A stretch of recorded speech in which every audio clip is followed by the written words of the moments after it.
le non-achèvement de la vie de beaucoup de chrétiens, le non-accomplissement.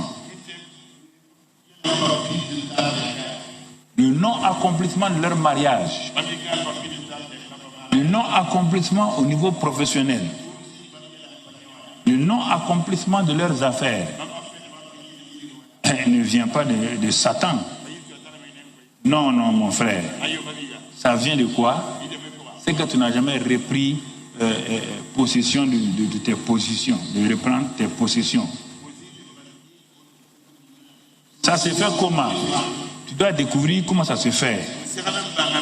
Tu dois découvrir simplement que tu es un homme fort que Dieu a mis à la suite de Satan, l'homme fort.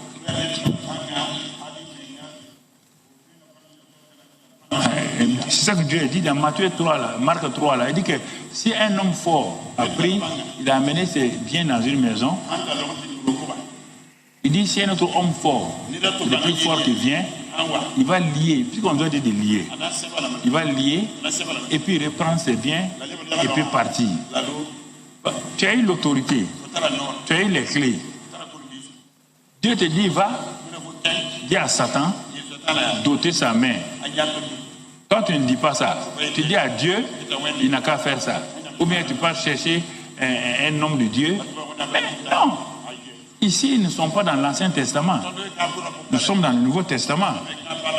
Donc Dieu veut que tu prennes possession. Donc c'est pourquoi tu dois parler, tu dois exercer ton autorité. L'autorité, ce n'est pas la puissance. Non, mon frère. L'autorité du policier, l'autorité du gendarme n'a rien à voir avec sa force, ni sa taille. L'autorité, c'est une délégation de pouvoir donnée aux policiers, aux gendarmes, de te dire simplement, au nom de la loi, je vous arrête. Tendez vos mains. Même si vous êtes plus grand que lui, vous allez tendre vos mains, il va mettre des menottes. Donc, si tu prends ça, le policier qui s'arrête, un camion vient, il lève la main, il siffle, le chauffeur s'arrête. Donc, il dit de descendre, d'amener les papiers. C'est cette autorité que le chrétien a, de dire à l'ennemi, halte au nom de Jésus. Tu ne peux pas aller plus loin que ça, car j'ai l'autorité du nom de Jésus, du sang du Christ Jésus, pour t'arrêter. Mais nous ne voulons pas utiliser ça. On veut utiliser des techniques qui ne marchent pas, qui ne bougent pas. Et ça ne bougera pas, mon frère. Non, ça ne peut pas bouger. Donc, nous devons exercer notre autorité pour parler à cet esprit-là qui embête ma famille, qui parle à ma maison. Et l'autorité est là pour ça.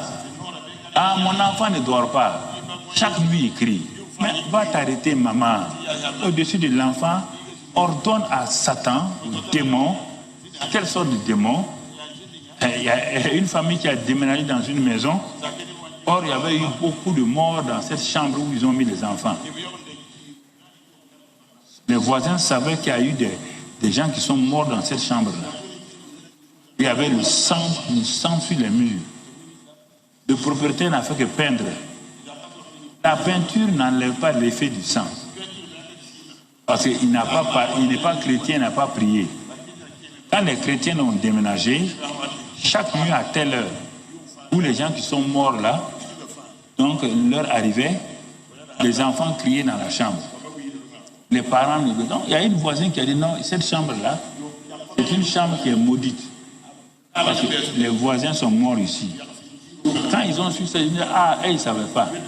Donc ils ont demandé, on leur a dit, nous leur avons dit, non, exercez votre autorité. Non, on n'a pas besoin qu'on vienne là-bas.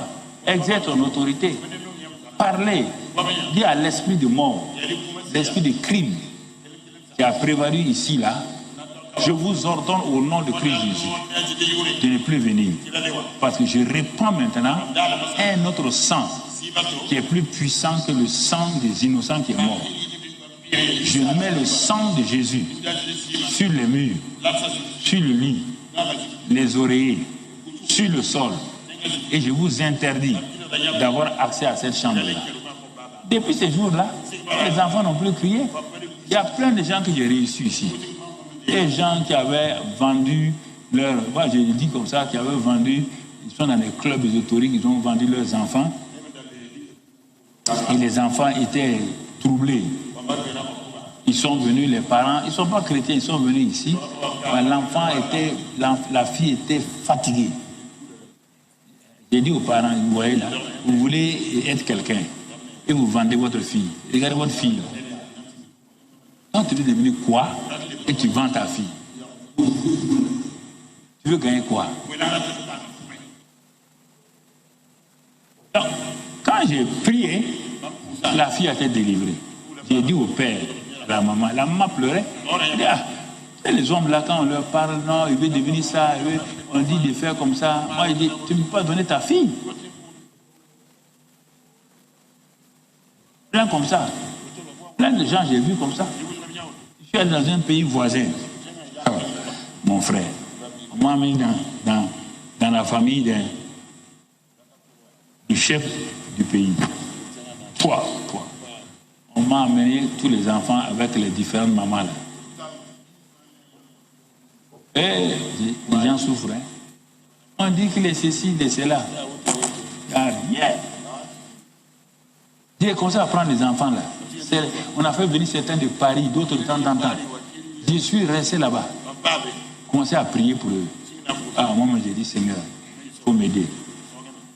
Toutes sortes de péchés ils ont commis. Inceste, ils ont fait toutes sortes de péchés entre eux. Les mamans là venaient. J'ai dit, mais des gens comme ça, ils ont des femmes cachées partout. Mais j'étais fatigué tellement j'ai prié. J'ai prié. Il y a plein de gens. Tu rentres dans des maisons, quand tu rentres, on dirait que c'est le paradis. Il y a salon ici, des enfants, salon des visiteurs, salon des quoi, des grandes salles. Quand tu rentres là-dedans, je dis, aïe, ça c'est bien, hein? Mais quand ils viennent s'asseoir, quand ils commencent à parler, on est l'enfer. L'enfer. Il dit, mais il y a quoi? C'est pourquoi les femmes là disent, c'est pourquoi on t'a fait venir pasteur. C'est beau comme ça là. Dans la cour là, il y a des jardins partout là. Aucun des enfants n'en est heureux. Ni moi la maman. Où est le papa? Quand il a su que tu venais, il a dit qu'il lui a des courses à faire à vivre. Il y a eu plein de cas comme ça. C'est pour que quand je regarde les gens, je ris. Moi, je n'envie personne.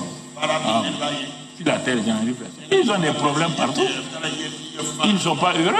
Ils n'ont pas le pouvoir. Ils sont dominés.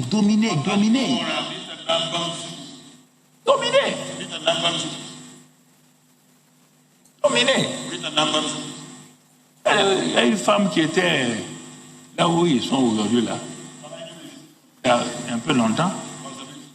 Mon mari veut me dire, elle veut me livrer. Je dis, madame, tu veux livrer ton mari? Pour faire quoi? Tu veux quel poste? Son mari, là, on joue au handball ensemble au lycée. Elle dit non, parce que son mari s'est levé en pleine nuit, il trouve sa femme là penchée sur lui, en train de faire des incantations. Il a commencé à avoir des problèmes. Il n'est pas chrétien, mais il m'a téléphoné. Il dit, Karambé, il faut m'aider. Ma femme veut me tuer. J'ai dit à la femme, tu veux tuer ton mari? Ok, allons-y. Tu vas le tuer. Tu vas voir ce qu'il y a. Il y en a plein. Je ne regarde pas, non. Ça, tu ne peux pas m'impressionner avec des choses bizarres. Il y en a vu de toutes couleurs. Parce qu'on doit exercer notre autorité. J'ai l'autorité, je dois l'exercer. Je dois l'exercer. Pour mon frère, ma soeur, mon patron, mon entreprise. Je dois exercer. J'ai l'autorité. Dieu nous a donné l'autorité. Mon frère, ma soeur. C'est pourquoi, on va terminer par là ce matin, parce que toute corde que l'ennemi a utilisées. Je vais commencer à dire des choses sur ceux qui sont ici, qui sont à la télévision, qui sont sur les réseaux sociaux. Il y a une corde au pied de quelqu'un. Tu ne vois pas cette corde-là, c'est une corde invisible. Mais chaque fois que tu prends une décision pour avancer dans ta vie, arrivé à un certain moment donné, tu réalises que cette corde-là te ramène en arrière. Tu as tout fait. On a prié pour toi. Tu es allé, tu as fait des sacrifices. Mais ce matin, Dieu me dit, si tu crois réellement ce que je te dis, si tu crois ce que je suis en Christ, je vais prier pour vous. Ceux qui sont dans ces cas-là, c'est-à-dire qu'il y a une corde qui les empêche d'entrer dans leur destination. On dirait que l'ennemi leur a donné un certain nombre de mètres qu'ils ne doivent pas dépasser. Et quand ils veulent aller devant, ils sont arrêtés. Ils reviennent en arrière. Ils sont frustrés. Mais ils croient qu'ils ont fait beaucoup de choses. Non. Tant que la corde spirituelle n'est pas brisée, vous n'êtes pas dans la liberté. Alors, sans vous révéler ce matin, je vais demander que chacun baisse la tête simplement. Partout où vous êtes, baissez la tête. Je vais prier pour ces cas-là. Excellent Père de grâce, je viens contre toutes ces choses maintenant que Satan a placées pour lier tes enfants. Il n'a pas le droit. Je viens au nom de Christ Jésus et je commande dans l'autorité du nom de Christ Jésus. Maintenant, toute corde satanique, toute corde incantatoire, toute corde qui empêche la destinée de ces hommes d'aller de l'avant, de ces femmes, de ces enfants, de ces jeunes, je les brise à ce matin dans l'autorité du nom de Christ Jésus. Je commande que vous quittez cette zone-là et que la puissante main de Dieu maintenant soit sur vous et que vous recevez une délivrance totale. Que votre vie change à partir de maintenant. En sortant de cette salle-là, dans les jours à venir, qu'il y ait une liberté dans votre vie au nom de Jésus. Une libération totale dans votre vie au nom de Jésus. Croyez cela et remerciez le Seigneur. Deuxième groupe de gens maintenant. Il y a comme un esprit de malédiction qui est prononcé comme un homme du genre de Balaam, qui veut empêcher votre destinée de se réaliser et qui vous suit. Parfois vous réveillez en sursaut dans votre sommeil. La peur vous saisit. Vous ne savez pas d'où cela vient. Et parfois c'est des rêves. Vous vous voyez en train de vous promener dans des endroits publics. Mais sans but, sans but. Vous promenez, la foule est là. Vous ne connaissez personne. C'est ça, cet esprit de vagabondage qui empêche que vous entrez dans votre destinée. Quand vous vous réveillez, vous êtes troublé. Alors, je vais prier pour cette deuxième catégorie de gens. Tu m'entends? Tu te vois comme vers des marchés, comme il y a des... Tu ne connais personne, mais tu es seul, tu te promènes là. C'est ce qu'on appelle l'esprit de vagabondage. Ce qui fait que l'ennemi a pris ta vie, il l'a réparti partout, ça ne va pas. Baissons la tête, je veux que ce soit des choses intimes entre vous et Dieu. Excellent Père de grâce, je viens contre cet esprit de vagabondage, oppressant ces hommes et ces femmes, les empêchant d'entrer dans leur intimité avec toi, créant des réunions publiques sans but, les exposant simplement, les exposant devant l'ennemi. Je viens contre toi, esprit de vagabondage. J'ai l'autorité maintenant. Je commande dans le nom de Christ Jésus. Tu m'entends? Esprit de vagabondage, je te réprime ce midi. Je brise ton pouvoir dans le nom de Christ Jésus. Tu libères ces vies et ces vies sont libérées dans le nom de Christ Jésus. Merci Père. Dans le nom de Christ Jésus, Alléluia. Merci ce matin-là. Nous allons continuer. Toujours, nous allons partir à une troisième catégorie de gens. Alors, tu es là ce matin-là et tu poses, ta vie est soumise à comme un homme fort. Chaque fois que tu vois certains rêves, tu vois que les choses commencent à se compliquer. C'est comme si un esprit qui commande ta vie. Parfois, la personne peut apparaître comme ça, soit à toi ou à ta femme ou quelqu'un. Et tu vois que dans cette période-là, les choses se mélangent. Les choses qui semblent être bien dans la maison, dans ton travail, commencent à se mélanger. C'est une présence démoniaque qu'on appelle un homme fort que Satan a mis sur ta vie pour t'empêcher de progresser, d'aller de l'avant.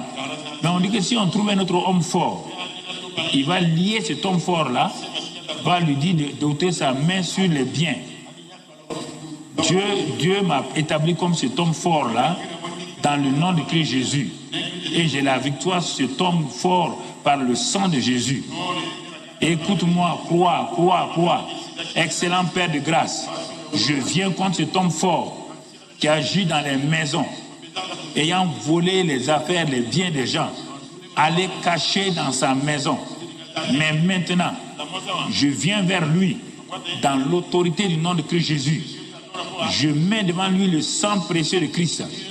Écoute-moi, homme fort, qui domine sur ces hommes et ces femmes, qui domine sur ces enfants, ces jeunes gens. Je te présente le sang de Christ Jésus, ce sang qui t'a vaincu à la croix de Calvaire. Je commande dans l'autorité du nom de Christ Jésus, j'ordonne. Maintenant, je brise ton pouvoir. J'ordonne que maintenant, tu lâches prise sur ces biens et que ces biens retournent à leurs propriétaires. Des biens intellectuels, biens spirituels,